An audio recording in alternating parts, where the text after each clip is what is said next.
cataclysm great. Our people out here struggling, trying to make it in the state. Everybody out here doing it, but we the ones who late. Now family, we the ones who gotta delegate. Get that money and the power, never be fake. Stick to code, sign for 3. What did he say? Create jobs, support our own. Educate the same and power back your home. Got 3 degrees, triple 10. 3 PhDs, now we on the CNN. BBTV, let's talk about negligence. Ignorance is bliss, but we can turn it to intelligence. Believe none of what you hear, half of what you see. Let's break it down here on Dr. Boy's TV.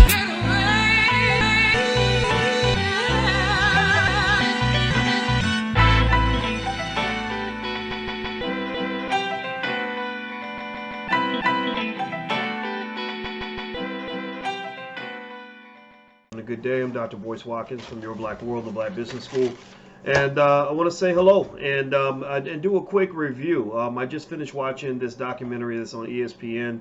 Everybody's been talking about it. It's called The Last Dance, and it's all about the life and times of Michael Jordan and how great he was as a player and how inspirational he was. And I know that he inspired a lot of people with his play on the court. And, I figured as I'm watching this, I'm seeing it from a lot of different perspectives. I see it as a black man, obviously, because I've been a black man for a long time now. And also I see it, in terms of wealth and strategy and just success. I'm really big on principles for success, principles for greatness. And so what I'll do is, first thing I'll say is hello and welcome everybody. Welcome to drboycetv.com. This is the home for intelligent black people. That's the first thing I want to tell you. Also, don't forget that in this space, black people are first. Black people come first. So if you agree with me that the black community matters the most, type B1 in the chat. Use the hashtag B1 to let us know that you are one of us, because we must be one and put ourselves first in order to win. So hit the thumbs up button, hit the share button, hit the subscribe button. What's up on Instagram? My Instagram is The Real Boyce Watkins.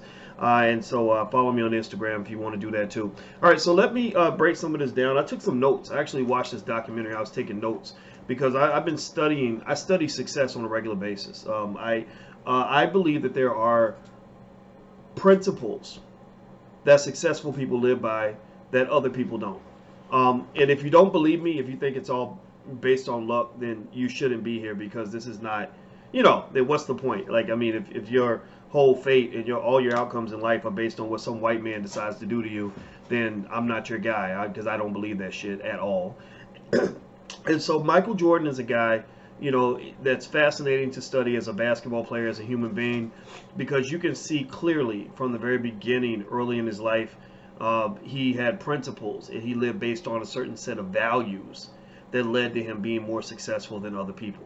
That's what led him to be the man that he is now. That's how he got to be the man. And I think it's important for people to see it, especially for black men, because you got too many bitchy boys out here literally thinking that your success is determined by what somebody else does, or they see somebody that's doing well, that came up and got some money. Oh, well, he only got it cause his uncle hooked him up, and all. Well, the white man, he decide who gonna win. Well, that's not the attitude of a winner. I mean, that's the attitude of that's an oppressed attitude, and you're oppressing yourself for the most part. And I believe oppression only exists if you believe it exists. And in fact, I'll tell you how extreme I am. Back when Kanye, I'm gonna tell you a little secret. When Kanye said slavery was a choice, I didn't say a whole lot, because I knew black folks were gonna hate that statement. I knew they were gonna hate it, because it's hard to explain to people when you say actually it kind of is a choice. It doesn't mean that our ancestors didn't go through hell. It doesn't mean that they weren't mistreated. It doesn't mean that slavery wasn't the most brutal form of treatment of any human being or any set of human beings in history. But at the end of the day, when you really think about it, liberated people are pretty much the ones who chose not to be enslaved. Anybody who's ever liberated themselves from something is basically a person who chose not to be a slave. If you've liberated yourself from a bad relationship, then you were choosing not to be a slave. If you liberated yourself from that job and became a business owner, then you chose not to be a slave. Where somebody else might say, well, yeah, I don't want to go to work, but I got to. I have to go to work. Well, you ain't really got to do shit. I mean, you really don't have to do anything. And so one of the reasons I gravitate and I appreciate, guys like a Michael Jordan is because Jordan is a guy who's like, you could have told him, well, you know, it's the NBA, dog, and everybody's really talented, so you might want to be an all-star, but it's not hard, it's not possible, you know. I mean, because some players have better teams, and you can't, you know. And he just chose not to accept that. He chose to find a solution. So I think that's a great principle to carry in life. You know, find a solution. There's a solution out there. There's a solution. You always have a choice. I don't care what your situation is. You always got a choice. You just got to dig a little harder to find out what that choice might be. So a couple of things that popped out in my mind that I want to kind of reflect on a little bit with this documentary. It's called The Last Dance. It's on ESPN. It's very good. It's all about the life and times of Michael Jordan. Pay attention to the fact to how Jordan kind of just operated as a person. I loved how they went back to when he was in college. And one of the things you noticed with Jordan was when he got to the NBA, he didn't get involved in the bullshit. You know, back at that time, the Chicago Bulls were known for you know, getting into drugs and women and alcohol and just all kinds of chaos. And Jordan said that when he walked in the room and he saw people were doing that stuff, he walked out. He said, I'm gonna go get rest so I can get ready for the game tomorrow. You know, he wasn't looking to engage in a lot of what we see to be defined as sort of typical male culture. Like a lot of people, and I related to that really well because I remember being in college and I wanted to be, you know, like the academic version of a Michael Jordan. I wasn't athletic. I was okay athletically, but I wasn't where Jordan was at. You know, most people don't get to be 6'7", but I wanted academically to dominate. Like I really wanted to be the top student in every class I took. And first thing I noticed was that I couldn't have a lot of friends because I had a lot of mediocre ass people around me. You know, I tried to go hang with some other brothers and all they want to do is sit around and drink and smoke weed and kick it and chill. And I just wasn't interested in that. I was like, I want to win. I want to fucking win. And in order for us to win, we can't be sleepy. We can't be weak. We can't be lazy. We can't be punks. We can't sit around and be distracted. You got to focus. If you want to win, you got to. How many of you in here want to win? Everybody who's a winner, who wants to be a winner, please stay in the room. All bitch assedness, please walk it. Please leave the building now. Every punk, every person that doesn't want to try, every person that doesn't want to get better, then go to bed. Go to bed. This conversation is for grown folks. This is for the people that want to win. And one thing that I learned really early was that in order to win, you get what you give. If you want to get more, you got to give more. It's like if you go to the mall and you want to wear $1,000 outfit, then you better be prepared to bring $1,000 to the mall with you and be ready to pull that money out of your wallet. A lot of people don't go through life like that. They don't understand that to wear the $1,000 outfit, you got to spend $1,000. They come in hoping they can catch a sale. Sometimes you get lucky. Sometimes the $1,000 outfit's on sale for $200. So you got people that go through life like that. They'll come out with $200 worth of effort and expecting to get $1,000 worth of results. They won't try. They won't put any time into whatever it is that they want to do. But then they'll still expect to win. They'll get jealous of the person who actually got it without actually accepting and acknowledging that typically the reason that person got the thing that you didn't get is because they made a sacrifice you weren't willing to make. And one of the things that you can tell immediately with Michael Jordan very quickly is that he knew he wanted to be the best player in the NBA, and he knew that that required a special sacrifice. A special athlete requires a special level of commitment, and that's why just from the beginning, he wasn't like those other guys. He's like, nah, man, I don't want to sit around and get high and drunk and run around with random hoes. I want to go get some rest. I want to stay in the gym. I want to work on my game. I want to practice. I want to get better. And I think that that's a perfect metaphor for anything that you want to do in life. You see, one of the biggest problems we have, obviously, in our community is that we got too many of our young black males, especially, that want to be Michael Jordan. Most of y'all ain't going to be a Michael Jordan, but you can be a Michael Jordan in other things that you do in your life. You can become the Michael Jordan of chemistry. You can become the Michael Jordan of your law school. You can become the Michael Jordan of entrepreneurs. There are so many areas in life where, you know, that level of excellence can bring special rewards, but it must require a special commitment. If you want to get the biggest reward, you must pay the highest price. If you're not prepared to pay the highest price, then you're not going to get the biggest reward. If you want the reward that's up here, but you're only getting results down here, then you must go back. Don't look outward. Don't look at the world and say, well, because that's what people do. People teach you to blame the world. Like, well, the reason you didn't get it is because so-and-so got special benefits you didn't, or so-and-so got white privilege, or so-and-so got this, or he got money, or his mama helped him out. They teach you to look outward, but really you need to look inward. If you want to figure out why you didn't get the results, you must turn around and look at the level of sacrifice that you made, and if you made the sacrifice necessary to get the results that you seek. That is a fundamental truth that carries itself all throughout life in everything that you do, everywhere that you go. It never ever changes. So that's one thing I can say that, you know, I read a book about Michael Jordan. I read a book by Jordan when I was 23 years old. And I remember reading about how he was basically saying, even back then, 25 years ago, he said that he lived his life based on principles and philosophies. You know, that a great person doesn't just react to situations. You know, a lot of y'all too fucking reactive. You react to everything. Like, oh, no, they didn't. Oh, no, they didn't say that about me. Oh, no, did you hear about the such and such? People who are great people, I'm going to tell you a secret about greatness. Great people just have a philosophy, like almost like a religion. For example, if you want to know some of my philosophies, one of my philosophies is that you do the absolute best you can at everything you do. You always give 100% no matter what it is, whether you're bowling or you're playing cards or you're studying, whatever it is, do your best. You might not win, but you can always choose whether you're going to do your best. People that tend to be very successful do that. They don't react to what somebody said so much. They're not just sitting around waiting for something to happen or waiting for somebody to do something. They're just always on point. They stay ready. If you stay ready, you don't have to get ready. When opportunity knocks, great people tend to be ready to jump on those opportunities, whereas other people miss the opportunity. That's why they say the word poor stands for passing over opportunities repeatedly. Because there's some people out here where they'll make an opportunity where there is none because they're always staying ready. And as soon as that door opens, they go through it.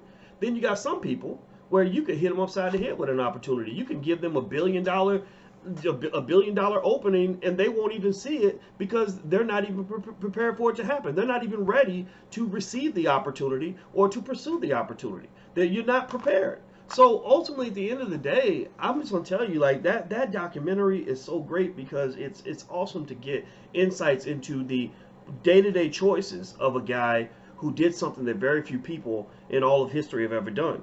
One other point I want to make on this, and I'm gonna talk. I'll probably have some more thoughts as I go to sleep and sleep on it. Is this whole thing with Scottie Pippen and Scottie Pippen, and I have a lot of admiration for him. One thing I like about Jordan and Pippen, I really believe this is an important critical aspect of their success. If you look at the background of Jordan and Pippen, both of these guys were country boys. They were country boys with strong fathers. They didn't come from liberal value systems. That's why I tell you guys to watch out for the liberals, because the liberals pretty much give you like these blank check excuses for every area of your life where you come up short. Well, the reason you didn't succeed is because you're black, or the reason you can't take care of your kids is because you're poor, or the reason little Billy can't read is because he's just a little bit slow, or because he doesn't have proper nutrition at home, right? The liberals love to make excuses, whereas that country boy with a strong father. Remember, Jordan's dad, if I'm not mistaken, I believe he was connected with military. So you got Jordan from North Carolina, Scottie Pippen from Arkansas. Both of these country boys coming from families with basic conservative values, not Republicans. I'm not saying they're Republicans. I don't care about the Democrat-Republican bullshit. I'm talking about conservative values. That was critical in their ability to succeed. That was critical because Jordan and Pippen both had fathers who taught them you don't make excuses. If you don't get it, you go work harder. Remember when his mama, when he came home crying to his mama, and because he was crying because he got cut from the team in the 10th grade? What did his mama say? Now, mind you, some of y'all mamas out here got your sons out here. This is game for y'all. This is a tip for you. When your son comes home crying to you about how hard life is, or he got cut from the team like Michael did, or whatever, what did Michael's mother say? His mother said, well, if you want to make the team, then work harder. You can't give up. You got to work harder. If you don't work harder, you won't get it. Find a way to make it happen. His mother pushed him to keep going back and trying harder. His father was a person who taught him to always do his best, never give up. If you get knocked down, you get back up. Those are basic values that black people have before integration. I just want to make that clear. Before the liberals grabbed onto y'all and started giving you an excuse for everything that you don't want to do, every area you want to be lazy. Like seriously, you get a kid that's 18 years old, ain't never learned how to read, don't know nothing about starting a business, ain't taking care of his damn kids. The liberals got a checklist of excuses for every reason why he's coming up short for his family. I grew up with a country boy daddy who had old school conservative values, and we did not get to suck on the nipple as children at all. We didn't get none of that shit. Where I come from is a land called accountability. It was a land called responsibility, where if your life was not what you wanted it to be, there wasn't no sitting around whining about it. You got up and you fixed it, because that's what you're supposed to do if you're a man. I bet you every nickel in my bank account that if Jordan had not been raised in that kind of environment, he never would have won all them championships. He probably never would have even made it to the NBA.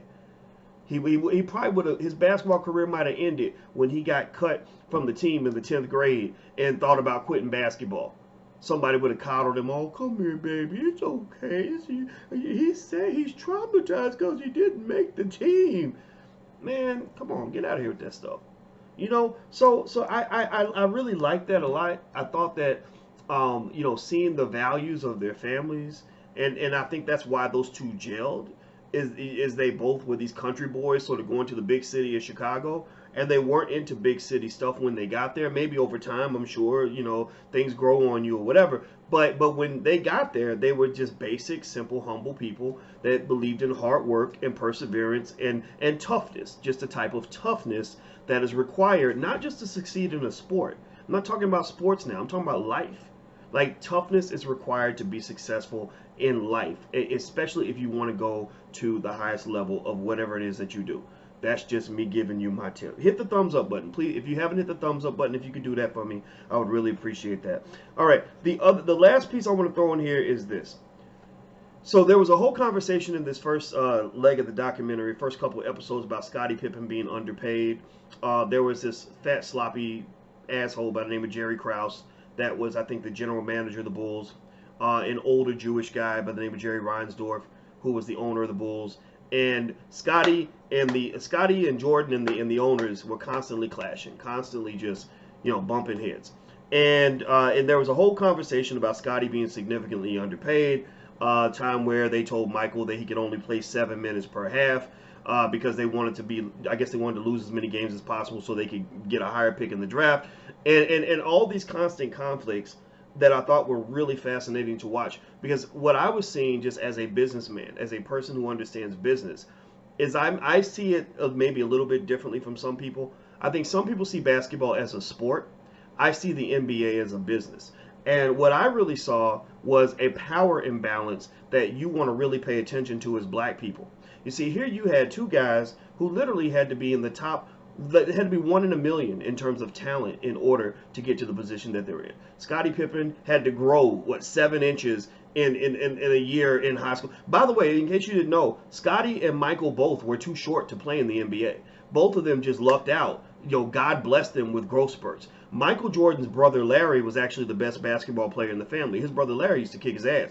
But Michael grew. He had a growth spurt that Larry never got. So that's what made Michael into the player that he became. Scottie Pippen, same thing. You know, I mean, how does a Scottie Pippen end up as the equipment manager at University of Central Arkansas, not even on the team? Well, it's because there was nothing remarkable about his height that made people think that he could be an NBA player. Scottie Pippen also had a growth spurt. He went from maybe I think it was 5'11" to 6'4", 6'3", 6'4". Then he went up to 6'7". And so next thing you know, he's tall and he's lanky and he's a great player. So these two guys, now pay attention now. This is important. Chris Rock made a point like this as well, where black people, that in order to achieve that level of prominence, you're trained to do it the hard way. You're trained to believe that in order to have the fancy house and the fancy car and the big money, you got to be 1 in a million. You got to be 6'7" like Scottie Pippen, be able to jump out of the gym like a Michael Jordan. You know, Chris Rock said, you know, I had to become one of the greatest comedians on earth to live in my neighborhood, and the white guy that lives next door to me is a dentist. He's not the world's greatest dentist. He's just a dentist, right? And well, same thing is true when you talk about Jordan and Pippen. Here, these guys, You're thinking that they're the kings of the court because they're the best basketball players, and this is what's being marketed to you as black people and marketed to your sons as a path to success. This whole sports nonsense, right? Sports don't work for 99.9% of y'all. 99.9% of y'all, sports gives you no benefits, but yet you overinvest in sports. So you get your kids, you spending thousands sending them to basketball camp, thousands sending them to football camp, thousands sending them to all these other camps, cheerleading camp, dance camp, and 99.9% of those kids never make a nickel playing sports. And so here you got, pay attention now, two of the greatest athletes on the planet, Michael Jordan and Scottie Pippen, but who've risen to the top of their game, won championship after championship, but still taking orders from a couple of fat, little, short Jewish guys who probably couldn't even put the basketball in the net if you dropped their whole body in the rim. Like, literally, don't even know how to dribble a basketball, but they calling the fucking shots up in that bitch. Jerry Reinsdorf is worth about $1.6 billion and is an owner of both the Chicago Bulls and the Chicago White Sox. And so I didn't want to, if I'm talking to my children, we're not researching Michael Jordan's life. We'll research Jordan to a point, right? Because Jordan has certain values that he gained from sports that I think are wonderful for life, like hard work, commitment, dedication, sacrifice, focus. But then I said, let me go read up on the white boy and figure out how did this little, it's impressive that Jordan got to be at the top by being the greatest basketball player in the world. But what's really impressive is the fact that this short little white boy who can't even dribble a basketball is telling Jordan what to do. Pay attention, black people. You're choosing the wrong path for success. Read the bio of Jerry Reinsdorf and study how he built his wealth through real estate. He went to Northwestern Law School, and then he began to take ownership positions in sports teams, and now he's worth more money than Michael Jordan. They're about even. They're pretty close. One guy's the greatest basketball player in the history of all mankind. The other is a short, little, fat Jewish guy who can't dribble a basketball to save his life. They're at the same position. So my point is to say to you, stop it with the damn overcommitment to sports. Sports ain't where it's at. That's not where the money's at. Because if you recall in this documentary, even when Michael Jordan was the greatest athlete on the planet, and Scottie Pippen was just the baddest dude. I mean, Scottie is underrated, but he was a hell of a player. They were still taking orders from the short, chubby white boy who couldn't dribble a basketball. Why is that? Well, that's because you as black people can see one game. You see the basketball game. See, Jerry Reinsdorf's family, his Jewish parents, taught him about the bigger game. The bigger game is the game of life. The bigger game is the game of global economic warfare. That's the game black people are losing in a significant way. So he's playing this game to say, if I want to win the game, just like in basketball, if I want to get a rebound, positioning is everything. If you know anything about basketball, you know that how you position yourself for the rebound. I played a little basketball. If you want to get a rebound, you position yourself so you can get the ball. If you want to create your own shot, you move around a lot so you can position yourself to get an open jumper. Positioning is everything, right? Or what position you play. Do you play center, power forward, whatever? Well, Jerry Reinsdorf and Jerry Krause understood that if I want to have control in this thing, I don't need to spend all my time out on the court trying to be 1 in a million by shooting 10,000 jump shots. I need to go to law school and position myself as the owner of the damn team so that when decisions are made, I get the final say on all of that. On all of that. Now, this does not mean Michael Jordan did not have tremendous value for the Chicago Bulls organization. He did.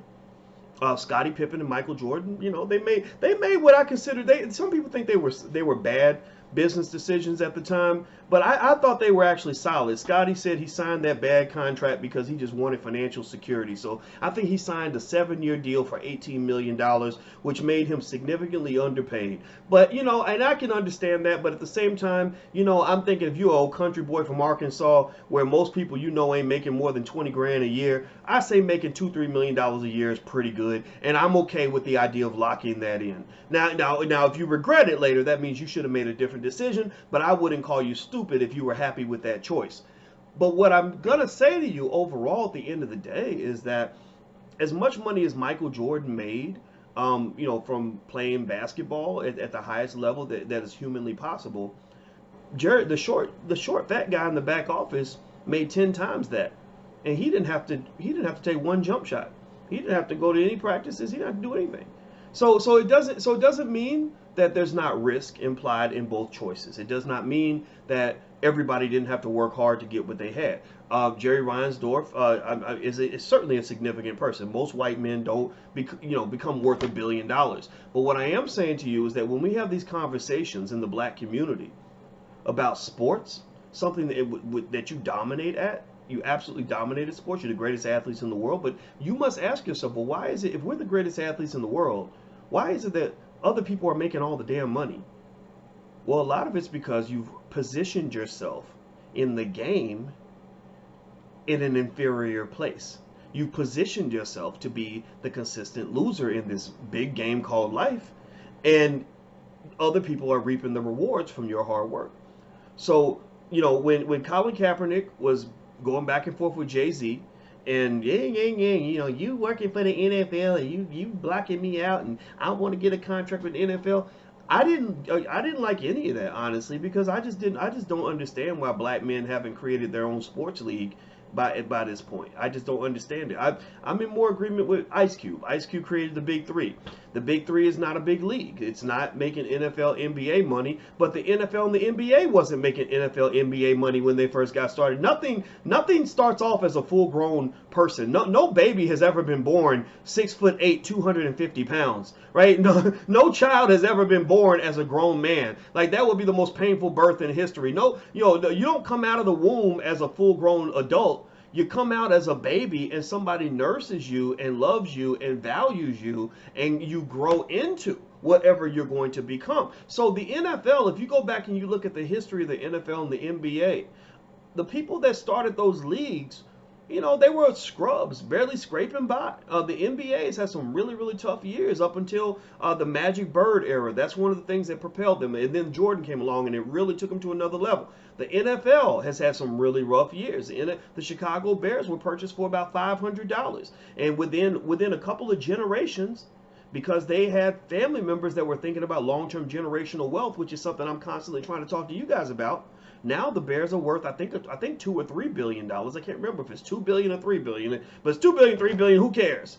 You own the fucking Bears, right? And if somebody had only been able to see what was right there, they would have missed all the greatness that would have been there for their ancestors. So a lot of times you're looking over, when they say the word poor stands for passing over opportunities repeatedly, many of you are looking at billion-dollar opportunities and passing right over them because it's not the flashiest, flyest thing on the block right now. Because it doesn't match the glitz and the glam that you see white folks got from the NBA and the NFL, you think you have nothing, when the reality is that you have a newborn baby, not a full-grown adult, and somebody's got to nurse that baby to health. If the people that bought the Chicago Bears for $500 had really in their mind believed that they only had a $500 franchise, then no, their grandchildren would not be billionaires today. So I personally think when you watch this documentary, pay attention to the life lessons from the documentary. I know we reminisce over how great Jordan was, and it's fun. I mean, it's so much fun. And I got to know the guys who run the Jordan brand. I'm friends with the president of the Jordan brand, Larry Miller, who is a smart black man, and I'm fascinated with what Larry did with that company and what they do with that brand. It's really, really interesting to have those conversations. He's a smart guy, and the respect is mutual and all this other stuff. But I'm gonna tell you, I'm not watching this just because I want to reminisce on the great games Jordan played in the 80s and the 90s and all that stuff. I'm watching it because I think that there are so many lessons about life dynamics, economic warfare, positioning yourself to be in the halls of power as opposed to being a victim of other people's choices. So pay close attention to that and go study this stuff, man, because Jordan gives you some nuggets, but watching how those white boys move, that'll teach you a few things too. Remember, Jerry Reinsdorf's parents, Jerry Reinsdorf, remember the guy that was telling Michael Jordan what to do? His parents probably never ever once sent him to basketball camp. But a lot of y'all got y'all kids in basketball and football camp every summer. So maybe you need to think about, well, what camp did Jerry Reinsdorf's parents send him to? Well, he's from the Jewish community. They send their children to money camp. They send their children to wealth camp. They send their children to camp so they can learn how to become lawyers. And he started off as a tax attorney, right? So he's learning about taxes and wealth and investing and Warren Buffett shit at the age of 10. He's not anywhere near a basketball court, but yet he's controlling the lives of all these basketball players 10, 15, 20 years down the line. Pay close attention. I gotta go, guys. Hit the thumbs up button, hit the share button, hit the subscribe button. Also, don't forget, I want everybody on my platform to learn how to buy stock. So if you haven't learned to buy your first share of stock, there's a free training that you can take a look at. You'll learn in 15 minutes. Go to firstshareofstock.com. That's firstshareofstock.com. Also, if you are interested in wealth stuff for children, you know, in the Black Business School, we have thousands of kids that are learning from us. You're educating your kids at home anyway. Teach them about wealth, teach them about money. We can help you with that. Go to wealthyblackkids.com. There's wealthyblackkids.com. There's a free training there at wealthyblackkids.com where you can actually learn how to turn your child into a millionaire. There's a basic formula. You just got to start when they're young. Start when they're under the age of 10 if you can. And but start whenever you can. But if you can start before the age of 10, or even when they're a newborn baby, or even before they're born, it's even better. It works much better. But go to wealthyblackkids.com, and there's a training, a short lecture on how to turn your child into a millionaire. I'm a finance professor. This is what I know. I know that it works. It's been done thousands of times, and I just want you guys to know how to do that too. So thank you for hanging out with me. It's been real, and as I watch the documentary, I'm going to keep coming back each week, and I'm going to give you my take on it. I think it's great. I recommend it. It's called The Last Dance with Michael Jordan on ESPN, and I'll see you guys soon. Take care. Have a great day. Be good. Peace.